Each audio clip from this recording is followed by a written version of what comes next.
لاہور سے افسوسناک خبر شامل کرتے چلیں، ٹیوشن سینٹر کی چھت گرنے سے 14 بچے جاں بحق ہو گئے ہیں۔ اطلاعات کے مطابق حادثے کے فوراً بعد ریسکیو ٹیمیں موقع پر پہنچ گئیں اور امدادی کارروائیاں شروع کر دی گئی ہیں۔ ریسکیو اہلکار ملبہ ہٹا کر پھنسے بچوں کو نکالنے میں مصروف ہیں، جبکہ ملبے تلے سے بچوں کی لاشیں نکالنے کا سلسلہ جاری ہے۔ تفصیلات کے مطابق ریسکیو آپریشن تیزی سے جاری ہے، جبکہ جاں بحق اور زخمی ہونے والوں کی تعداد میں اضافے کا خدشہ بھی ظاہر کیا جا رہا ہے۔ مزید جانتے ہیں اپنے نمائندہ لاہور خرم شہزاد سے۔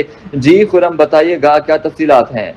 جی بالکل افسوسناک حادثہ پیش آیا، جہاں ایک ٹیوشن سینٹر کی چھت اچانک گرنے سے کم از کم 14 بچے جاں بحق ہو گئے، جبکہ متعدد بچوں کے ملبے تلے دبے ہونے کی اطلاعات موصول ہو رہی ہیں۔ حادثے کی اطلاعات ملتے ہی ریسکیو 1122 کی متعدد ٹیمیں، ضلعی انتظامیہ اور قانون نافذ کرنے والے ادارے فوری طور پر موقع پر پہنچ گئے۔ ریسکیو اہلکار بھاری مشینری اور جدید آلات کی مدد سے ملبہ ہٹانے میں مصروف ہیں، جبکہ امدادی کارروائیاں تیزی سے جاری ہیں۔ ریسکیو ذرائع کے مطابق ملبے تلے دبے بچوں کو نکالنے کی ہر ممکن کوشش کی جا رہی ہے۔ متعدد زخمی بچوں کو ابتدائی طبی امداد کے بعد قریبی اسپتالوں میں منتقل کیا جا رہا ہے، جہاں انہیں فوری طور پر طبی سہولیات فراہم کی جا رہی ہیں۔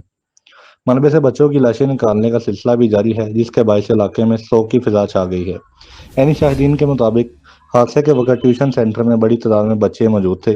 واقعے کے بعد والدین کی بڑی تعداد جائے حادثہ پر پہنچ گئی، جہاں اپنے پیارے بچوں کی خیریت جاننے کے لیے رکت امیز مناظر دیکھنے میں آئے۔